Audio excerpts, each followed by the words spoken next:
I'm really excited for this episode today. I've got an amazing guest and a friend of mine, Scott MacKey, who's joining me.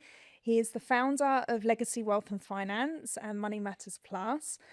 And what I really love about what you do, Scott, is how you help people of all ages get educated around finance. Tell me what it was that inspired you to get into that line of work. Well, I think the answer to that question is that when I was growing up, we never really talked about finance. Mm. I had no real understanding about it. When we were in school, we were never taught about finance, and it was a really taboo subject in our household. But I think that's influenced some of the decisions I've made and choices I've made throughout my life so far. Hmm. So, do you think then it's the parents' responsibility to teach children about finance, or do you think it's the schools? Because I hear a lot now, people are trying to put a lot onto schools to do more around, financial education, mental health education. What's your views on that? I think it depends on who you ask. So if you ask from an educational perspective Mm. or an educational establishment, they're going to say what they've always said, that it's the parents' responsibility to Right. teach their children about personal finance. Mm. The reason that some parents are pushing back and saying we need more of this in schools is because they don't really have an understanding themselves. Yeah. So it's kind of the blind leading the blind a little bit. I think that's a great description because I do agree with you. And I certainly remember growing up, also coming from the UK middle class background, that money was something that was never discussed. And I remember something we spoke about earlier about, when I got my first pay packet, I was expecting X amount for 18 hours worth of work, and it was a lot less because I had to pay tax. The shock and awe when you are earning £9 an hour and it doesn't tally up to what your actual paycheck is a real shock to people, and it's sometimes their first experience of their own personal finance. Yeah. One and second one very closely followed by taking out debt, which they don't really understand properly. Yeah, I think it's really interesting how people are encouraged to get into debt. What do you think's the reason behind that? Well, obviously, banks make money Hmm. on the interest. So when they are able to give people the freedom of debt, they don't necessarily explain that properly. Mm. So quite often people will take out a debt. Credit card, for example, is a really good example. Interest rates anywhere between 20%, 30, 35, 40%. Mm. But nobody explains to you the terms and conditions fully or how to manage the debt. Yeah. It's not free money. You have to pay it back. And there's a cost for that. And the banks make money off that. So it's not that they don't do the due diligence, but it's sometimes hidden in Mm. some of the other terms and conditions. I agree. And in terms of, like, for me, I think the big thing is management. We know we can get debt, we know we can get credit cards, but many people don't know how to manage that debt. Again, do you think that goes back to your upbringing? It can do. Quite often we will dismiss things that we're not interested in. So if you think of your daily tasks and your daily routine, we'll typically put off tasks that we don't want to do, that are going to take us some time, that's going to cost us, Hmm. and that doesn't give us that endorphin fix straight away. Mm. So personal finance and debt falls into that category, I think. Yeah. What is your goal moving forwards? Like when you develop Money Matters, what was your goal there? So Money Matters Plus was put in place because I want to be able to make sure that everybody's got a sound financial foundation, really. Hmm. Everybody knows the basics. You don't need to be a hedge fund manager to know that you have to pay down a credit card. A mortgage has to be paid back, would be like, for example. Mm. So just to give everybody that sound financial basis, I think it's a really good start. The analogy I like to talk about is if you're planting a garden, you may start in spring and you'll sow your seeds in spring. But if you don't tend to that garden, the garden will rot and decay. And Mm. it's the same with personal finance. You Mm. need to constantly look after it. And if you don't have that understanding, I think that's a great analogy, definitely. I'm curious, as you were saying that, a thought came to my mind about how celebrated it is nowadays to have, things that aren't, shall we say, necessary for us to live in a day-to-day world, so to speak. What's your views on that? Like the celebration of getting into debt, getting cars on finance, all this kind of stuff. Do you think it's the way to go, or do you think there are other options that are better? I think it goes in circles. So the way I see things is that people do celebrate often having a nice car. They don't necessarily celebrate the debt. Mm. What I've seen with most Gen Zs and Gen Alphas is that they're moving away from wanting debt, which Mm. is really a really good thing for their own personal development. So I see them moving away from that. But it's having a better understanding of what good debt is Mm. versus what bad debt is. And what is the difference between the two? So a bad debt is something that's going to cost you, and a good debt is taking out finance on something that's going to appreciate in value.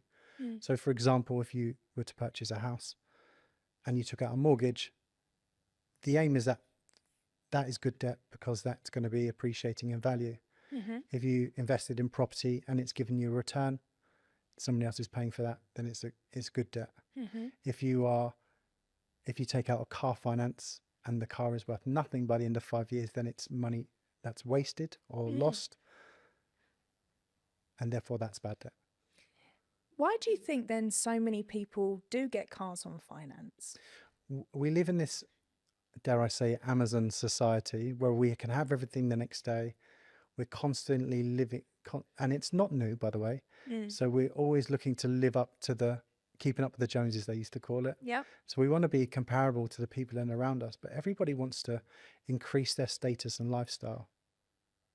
So you think then, does that come down to the lack of knowledge, as you said, about bad debt, or does it just come down to sheer ignorance? There's a mixture of the two.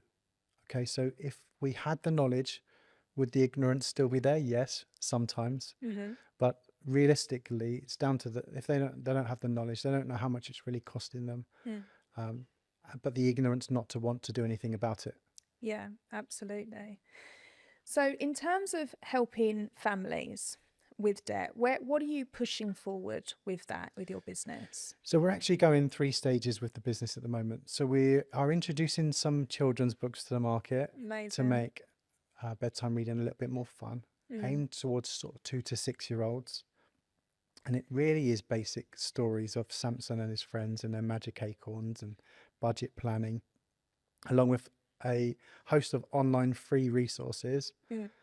to help them have a better understanding about personal finance. Right. Now, is a 6-year-old going to be able to completely understand the debt profile? No, not really, Mm. but it introduces the fundamentals. Then we have, let's go to the other end of the spectrum. We have an online academy for parents to understand the fundamentals of finance, Mm. so that they're able to then teach their children if it isn't happening in the school place, but also then something that the teens, so 12 to 16-year-olds, can look to up their knowledge levels too. And in terms of, because I hear this a lot, when it comes to learning something new, especially around finance, people say to me, but it's so expensive, I can't afford to do it. But actually the cost of not doing anything about it is quite substantially more. So I don't have an example for you, but if we were to look at a credit card which you had £1,000 on, Mm-hmm. the interest rate is 29% per year, broken down monthly. So you're going to pay interest on the interest if you don't understand compound interest. Yes. So you'll end up paying a quite substantial amount back, which would be often a lot more than taking the time out to get the knowledge itself. Your platform itself, like you said, that's aimed at helping people get educated around it. What do you charge people for that? So it's £75 for 1 year. Wow, okay. So that seems quite cheap. It's not about the cost of it. The £75 is just to maintain the platform itself. Mm.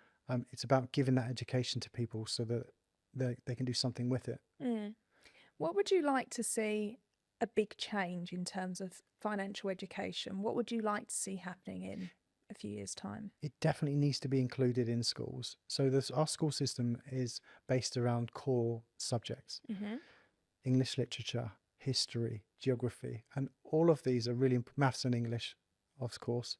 And all of these are really important, and they are core. That is correct. But we are in a different world than when they were first set in place. We should be focusing on more things like technology and financial education, but even giving some people some core skills like how to change the oil in a car, Mm.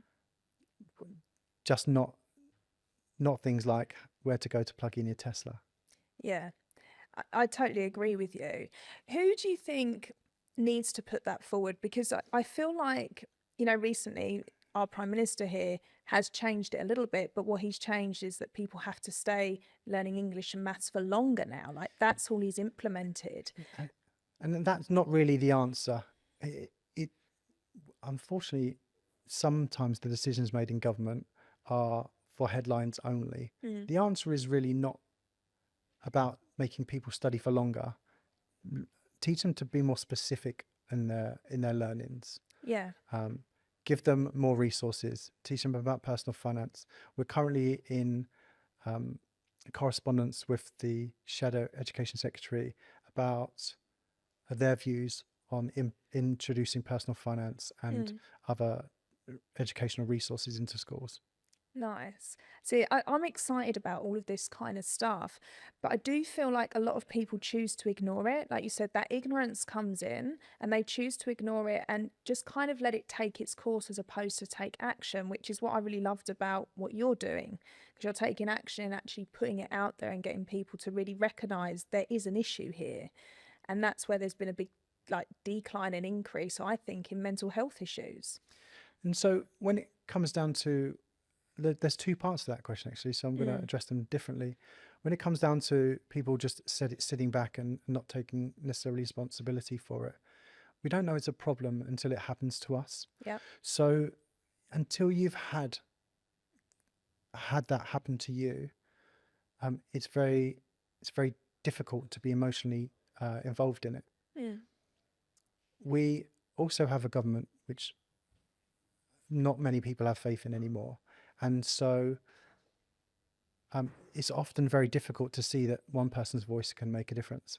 So yeah, actually having a decreased knowledge in financial education and also the increasing levels of debt really does impact on people's mental health. The sheer weight of having to repay debt that you don't really understand is a real problem. But also that carries into everyday life. So you don't just worry about the debt; it affects everything about you. And again, do you think that ties into what you're looking to do, which is get people educated on how to actually handle debt and deal with it? Because, like you said, there's good and bad debt, but both there's ways to manage it, right? There really is, and the management of it is for either you and a financial professional to discuss on a day-to-day basis if you want to, but I want to make sure that everybody's starting from the same spot. So if you don't understand finance at all, it's really difficult to even know that you need help if you get these increasing levels of debt. Yeah. Do you think it's become easy to just be declared bankrupt and start again?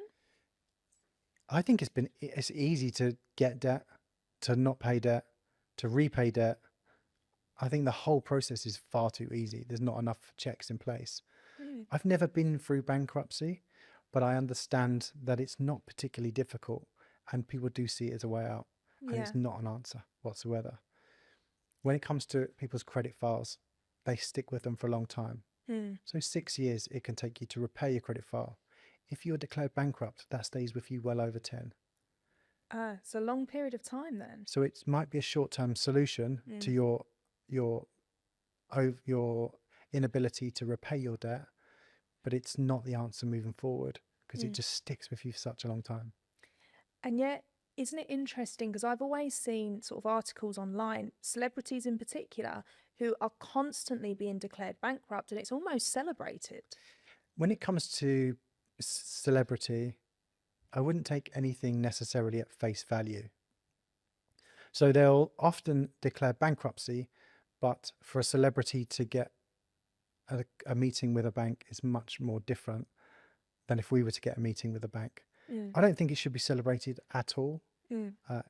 There's somebody always loses out in bankruptcy. So if you're thinking about your own personal situation, yes, you might be slightly better off, but there is somebody that you owe money to that doesn't get that money. So it could be in the small business, and it just affects the environment around you. Yeah. And where do you think then, like, talk me through the process of like children in schools? You mentioned from the age of 6 and upwards. Talk me through the process there on where you would start with teaching them about finance. So actually, yeah, a good question. So we're actually going to be focusing on children in schools from 12 upwards. Okay. The books are aimed for children from 2 upwards. They're probably a bit young for a 7 or 8-year-old, Mm-hmm. but it's to give them that sound understanding of what saving actually means and Mm-hmm. what a budget means. With children from 12 upwards, they are in a more sophisticated learning environment. Yeah. So they have the ability to take on a bit more complex stuff. So they can start to learn about compound interest, how that can work in their benefit or against them. They can also start to learn about savings and what retirement means. And if the aim is if a 16-year-old, when he goes into his first job, for example, start saving for retirement, he could be retired by 50. Wow, as early as that. Well, it really depends on saving levels and stuff like that. But if the sooner you start, the way the compound interest works. See, and it's interesting because, again, growing up, I mean, you and I are of a similar age. I was always taught or led to believe that retirement for me happens at 65. Whatever way you look at it, you're going to be working till you're 65, which is really interesting.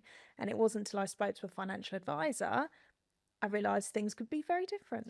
Well, I think you find it's a little bit later than that now. So the state retirement ages are between 68 and 70, Mm-hmm. moving up that way. I think it depends on your birth date. They determine your retirement age. But actually, retirement now is not the same as retirement before. When our parents grew up, they would work for a company maybe, Yep. and they would be subject to a company pension scheme. So the company would pay them when they reach 65. Now, because of there's so much deficit in pension schemes, we're told to rely on our own financial knowledge to do and to prepare for retirement, but we don't have any. Do you think certainly people of this generation now that are coming up, that's the last thing they're thinking about? Absolutely. So if you talk to a 21-year-old about their retirement age, or even some of the other things that we have to talk about, like life cover. So I'm invincible. You're invincible at 21 years old. Yeah. Yeah. Nothing's going to happen to you. You're never going to retire. You're going to be on billionaires row, and That's the one. and that's it. When you're 21, that's what's going to happen. And unfortunately, life doesn't always go to plan, and we need to prepare for the worst, and hope for the best. Yeah. And you're definitely saying that kind of thing should be touched upon in schools. It should be touched upon at schools, yeah, definitely. So when it comes to pensions, for example, so planning for retirement, the government have made some steps for auto-enrollment. Okay. So if you work for an employer now, they will automatically enroll you in a pension scheme, which you can opt out of. But they'll automatically enroll you in a scheme. Now, if you asked those enrollees about the pension scheme, they wouldn't be able to tell you a thing, apart from they get this much less in their salary every month. Yes. So yeah, there's no understanding on it. Even when you become an adult and there are financial implications, we just don't have an understanding about it. And it's, as you were saying that, it's really interesting because there's been a trend, certainly on social media now, where, everyone can become a millionaire, everyone can earn 10K a month, just follow me, everyone can get a business online, which, yes, there's a level of truth to that, but the reality is not everyone has that capacity to be an entrepreneur. You need a certain type of mindset to be able to push forward with that, and resilience, I think. And there's nothing wrong with people who do want to work a 9-to-5 job and want to be employed. As you were saying that, it made me realise how much security people do have in jobs. Like there's a level of support there through the employment structure. What's your views on that? I think it's really 50-50.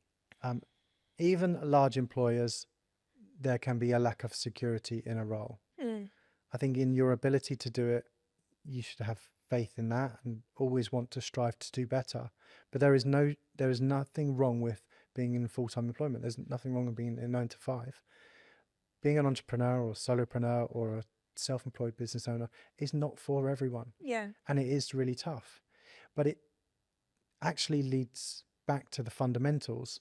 So quite often people will go into being an entrepreneur, not understand the basics about finance, Yep. and they are never going to make 10 grand a month. Yeah. Yeah.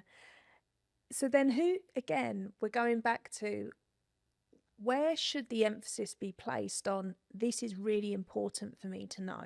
It actually comes back to at what stage in life you are. Mm-hmm. So if you are a child, it is not your responsibility to learn about Yep. personal finance.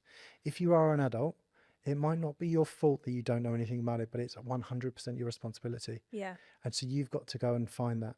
Yeah. There are resources available for everyone. We have a course for adults to learn the basics. And how about much is personal. that course? It's about £75 per year if you Okay. pay on an annual basis. That's just to cover the cost of the platform. You can learn it for nothing. And if we're being realistic, there are resources. If you want to go searching for them, if you've got the inclination, YouTube is the best university I've ever known. I couldn't agree with you more on that statement. Yeah. So for me, I think, because I hear a lot of people talk about how boring finance is, and people don't glamorize it, unless they've got a Ferrari sitting in their driveway, it's not glamorized. What can you do to make finance more interesting? So it's actually really difficult because it is a boring subject. The fact Okay. you admit that. It is boring. Sometimes it bores me. Listen, but it's boring when you don't understand it. It's boring when it doesn't work for you. Mm-hmm. It's boring when you don't have a Ferrari in the driveway. Mm-hmm. And it's boring because there is so much regulation around the financial industry that from a financial educator, from a financial advisor's perspective, you have to be really careful what you say, because advice is individual. The basics are not. The basics are fundamental. It's really interesting. I've never heard someone say that before. So just run me through the basics. So the fundamentals are really what saving is, what a budget planner is. You'd be surprised how many people I've spoken to that have no idea what's coming in and out of their bank account. Yep. How compound interest works, how it can exponentially grow your money or cost you quite dearly. But also what retirement planning is and why we need to plan for it, and what mortgage is and why we need a mortgage. And there's the fundamentals goes through 12 key areas of personal finance. Okay, nice. And I like it that you've put it into those areas. So humour me for a moment, Scott, and bore me. Bore me with a couple of those. Give me some examples, just so people can understand where you're coming from, like the main ones you know about. Okay, so let's talk about compound interest. So compound interest is way up there in the boring scale. Let's say you have £100 in your bank and you get 10% interest per year. At the end of the year, you'll have £110. Yeah. Now, if you did nothing else with that and you're still getting 10% per year, by the end of the following year, you're getting 10% on £110 rather than £100. Yeah. So your money is growing without you doing anything to it. If taken terms of retirement planning and you use that compound interest, you're going to be putting money into the pot too. So your money grows like this rather than like this. And that's boring. That's the most interesting way I can make a boring subject sound anyway kind of interesting without you falling asleep. So then I would hear a lot of people say, okay, well, that's great, but I'd rather have the money in my pocket. Like that £100 right now, something I desperately need. How do you convince that person? Yeah, so and convince is really the difficult part, and probably not the right word, to be fair. When it comes down to information, I'm a facilitator of information. I can give you all of the information I possibly can, and that's fine. If in fact you wanted me to convince you or you needed some advice, you need to speak to a qualified professional who will go through your own circumstances and discuss why that's important to you, whether you have that £100 now or you had £200 when you retire. What you need to remember is there are 3 core stages in life. There is 0 to 30, where we enjoy ourselves and we start to grow as humans, and we'll come to that point. And there is 30 to 60. And we see that as the time where we're looking to earn and to provide for ourselves and our families now, but also saving from 60 to 90 for enough income for 60 to 90, because we don't have the ability to do it any later. So if we don't work on that between 30 and 60, so if we don't put that effort in to provide for those later years, then you're going to be relying on the government and the state pension, providing you've paid them all the national insurance that they've asked for. Yeah. And I think, again, I've heard this a lot. People just assume the state pensions are given. Like you say, whether they've paid into that pot or not, that's something they believe they're going to get.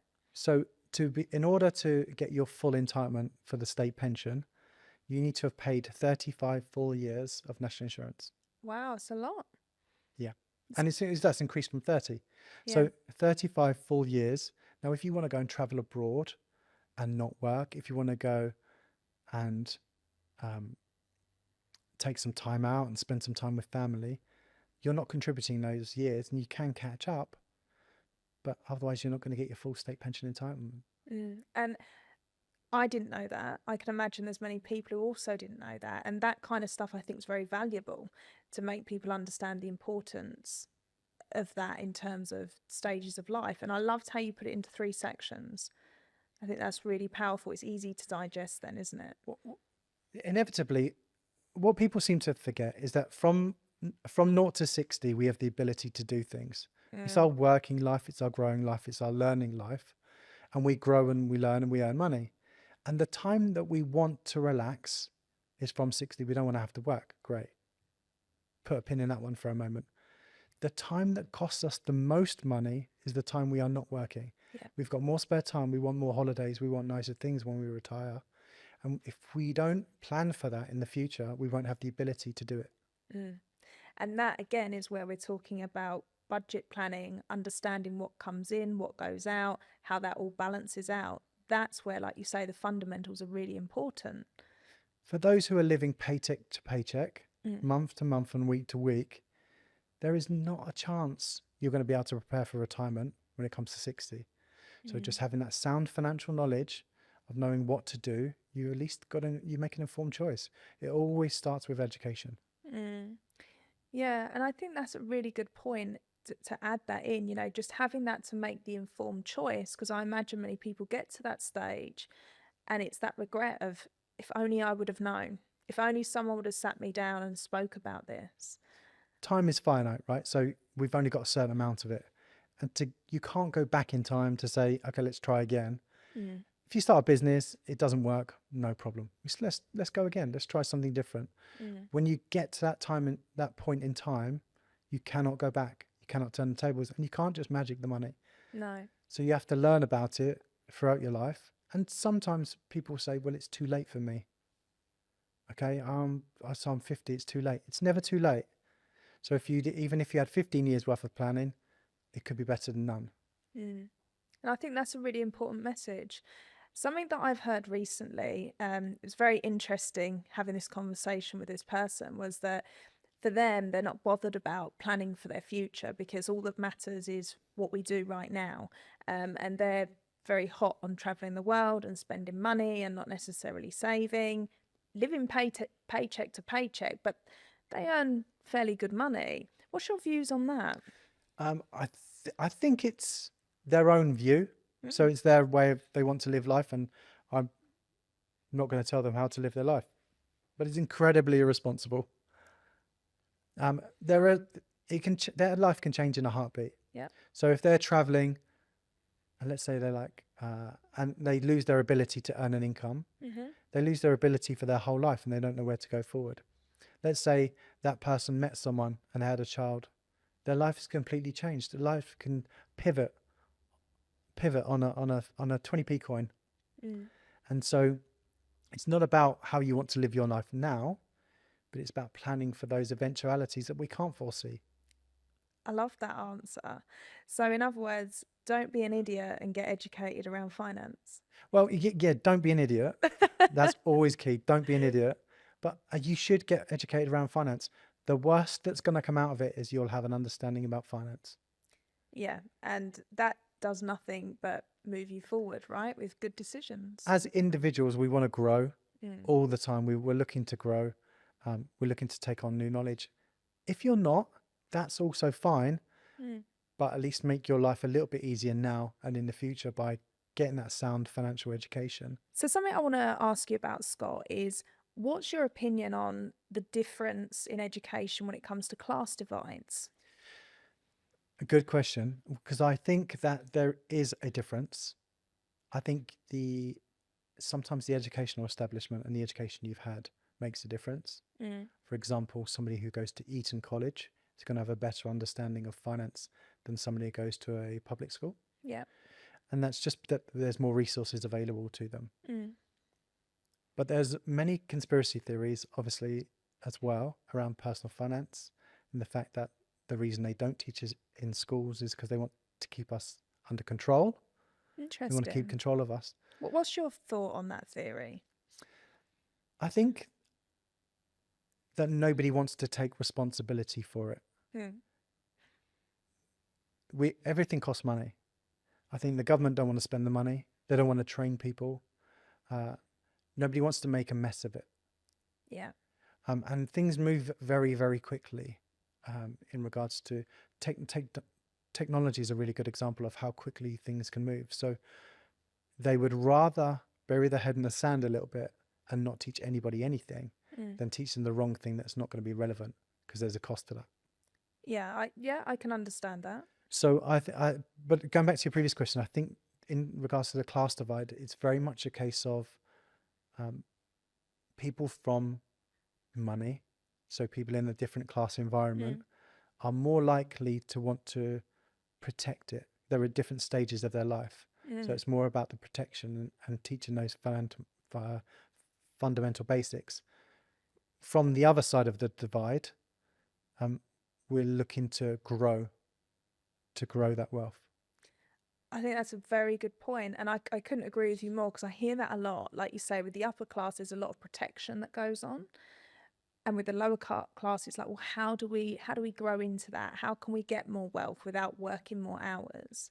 But there's an exponential risk scale as well, right? So if you have money and you're looking to protect, the money's going to grow because the money grows itself. But when you're at the other end of the scale, we're not just betting on black and red on the roulette wheel. We're picking a number. So we have to increase the risk because we have to push more to grow that balance. Yeah. And not many people want to take that risk, right? No, and that's where if they had a better financial understanding, Yeah. they wouldn't necessarily have to. It just won't happen overnight. Warren Buffett very famously didn't become wealthy until his 60s. Yeah. But he did things the right way and he grew a little bit every single year. And he grew things with a financial knowledge and he just grew the right way using compound interest and market growth. I think there's a lot of fear at the moment. I feel like certainly in the UK, there's a lot of fear around, money in general, actually, the housing market. There's a lot of fear being pushed forward, I think. Do you think that people are right to be fearful at the moment, or should they have a bit more courage and trust in the process? Well, I don't think it's new. I think the British media are fearmongers. I think that they will push out a story based on their narrative of what they want to feed. Do I think that when I first started doing mortgages back in 2005, the Bank of England base rate was 5.5%. Okay, so it's not unusual. In the 90s, Bank of England interest rate 13%, 14%. Okay. So it's just new for us. Yeah. We go in cycles, in generational cycles. And we are currently in a period of fear for this generation. My parents looking at it thinking, I don't know what they're complaining about. It's 5.5% mortgages. It's nothing. Yeah. I remember when. Yeah. and I get a lot of that, but it's what the media are pushing out to us. Yeah. So I'll sometimes pick up. I don't often read it because I think it's full of trash, but I'll often pick up a news and look on the news cycle that interest rates are at 8-9%. Well, I know that they're under 5. So it's about what you read and where you get your information. If you want Yeah. personal advice, you need to go and seek out a professional, Mm. get personalized advice. If you want to have a better understanding of and being able to decipher what's coming up in the media, get a better financial education. Yeah. And that's exactly where Money Matters Plus comes into Exactly play. right. Yeah. So you can't start from to build a house in sand. Yeah. No, I love that. So, Scott, talk me through the next stages for your business. What is the next step? Where are you going with that? Yeah. So the next stage is we're going to be rolling out a tour of schools. Nice. We're going to be starting in some relatively local areas just to gauge interest for that first. Mm-hmm. But we're going to be running events for parents that can come along to find out a little bit more and ask questions about personal finance. Some people don't want to be able to have to spend the money. Just on that note, so the platform is £75 if you pay annually. You can reduce that down £10 per month, and then just dip your toe in the water and see how you get on. But if you wanna really grow your financial understanding, And there's also, correct me if I'm wrong, you've got some free resources on there as well, which, because I think people get this fear of being tied into something and having to, pay out money, which they probably don't have. It's a lot of money for them to lump up. yeah, So those free resources, they're a way to kind of get them started on the process. yeah. And so the free resources are mainly aimed towards younger children. Okay. But there is nothing to say they cannot be used by everyone. Yeah. The reason they're aimed towards younger children is that they're the ones that, if we start to give them the right information from the start, Mm. then it's much easier to give them that basis, that financial education. Do you think, because I'm curious with what you said there about, mortgages and the housing market, do you think it's going to be easy for this generation to get a property on their own or not? So yes, I do think it's going to be easy for them. Do I think they need to be more realistic? Then yes, I do. What do you mean by realistic? So we're coming from a generation that we've had for 10 years plus, we've had 1% interest rates. Mm-hmm. And so they've been able to afford properties. A young couple on their own have been buying 3-bedroom houses, when in reality and in history, they should be looking at 1 and 2 bed apartments, for example, to get themselves on the ladder. You build on the ladder. Mm-hmm. So I think they've overstretched quite substantially. Do I think they're going to be able to get the 3-bedroom house that they have always wanted? No. Because of the affordability model that's set up by the banks. Right. Do I think that if they wanted to be more realistic with their views, could they get on the housing market? Yes, of course. Obviously, this is regionally affected too. Mm. So if you're looking to buy, so for example, a 1-bedroom apartment in London is going to cost you 500 grand. Wow. Yeah. In a relatively nice part of London, or even not so nice part of London, but so it's going to cost you 500,000, whereas in 500,000 in Cheshire, it's going to buy you quite substantially more. Yeah, and certainly down my neck of the woods, that can get you a very nice 4-bed, or detached even house with a fairly decent plot of land. Yeah, so they just need to be more realistic with what Yeah. they're looking for. Where the discrepancies come with these, Rebecca, is that the bank's affordability models all differ, and it's not necessarily a case of what you can afford. It's normally a case of what the number says. So the bank says no. Do you remember that? Yeah. And so the bank will often say no, despite the fact that somebody may be paying £2,000 a month rent Mm-hmm. and their mortgage is £1,500. It's still a no from the bank in most Yeah. cases. Yeah. What's your view on? I'd love to get your input on this. So, there's been a craze, I'm going to say, of young people that are choosing to live at home with their parents, but they're also choosing to get the BMW out on finance, the M3 that costs what, £600-700 a month on finance. What's your views on that? I think it's individual. If I was in that situation, would I? Depends how old I was. If I'm 21 living with my parents, why should I not enjoy a nice car? If there's the ability to live there too. Because you mentioned earlier that was classified as bad debt. Yes, yeah, but you have to experience an element of bad debt when you're young to realize that you don't ever want to do it again, in my Interesting. opinion. Okay. And so we're coming through a stage now of my parents, for example, were boomers. They come through the boomer period, Yeah. and they're the ones that have really benefited from the increase in property price, the property values.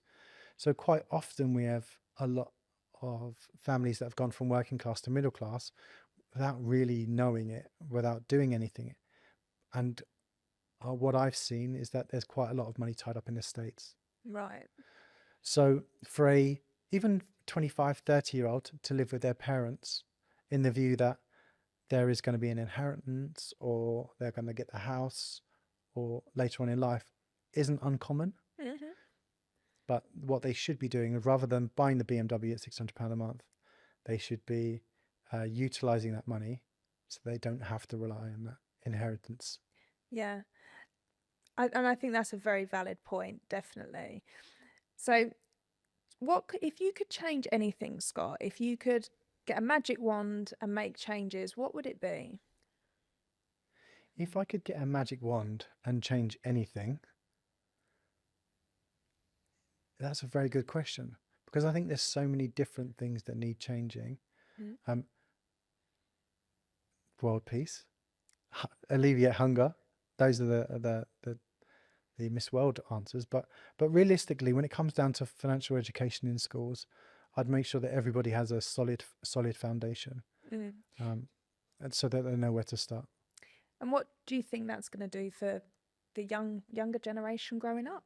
Well, education is the foundation of everything. So the reason we send children to school until they're 16 at least is because we understand that they need to learn about stuff.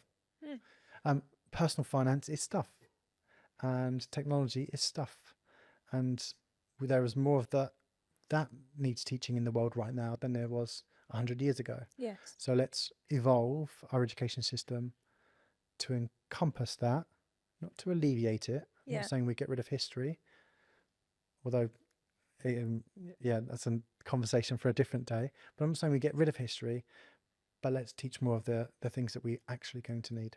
I was a history buff at school. Okay. And I understand, and I love history, and I love architecture, and I love history, but realistically, moving forward, unless you are going in to be a historian or any type of job that involves dealing with the past, what difference does it make? Yeah, I do agree with you. Great. So just for everyone watching, Scott, where can people find you? So they can connect with me on Instagram, and I'll make sure you put the handle in the show notes. Yep. They can go to moneymattersplus.com. Yep. They can subscribe to a free 7-day challenge to get them started. That's their little taster. And they can add me on LinkedIn, contact me on Facebook, all the usuals really. Okay, amazing. Thank you so much, Scott. I've really enjoyed this, and I sincerely hope your project goes forward and it does really well, because I think this is something that's very much missing in the education system. And, to break a cycle, we've got to bring something new in. So I love what you're doing. It's fantastic. Thanks very much for having me. So guys, if you got value from today's episode, please like and subscribe to my channel. And of course, share this with anyone who needs to hear it. Take care.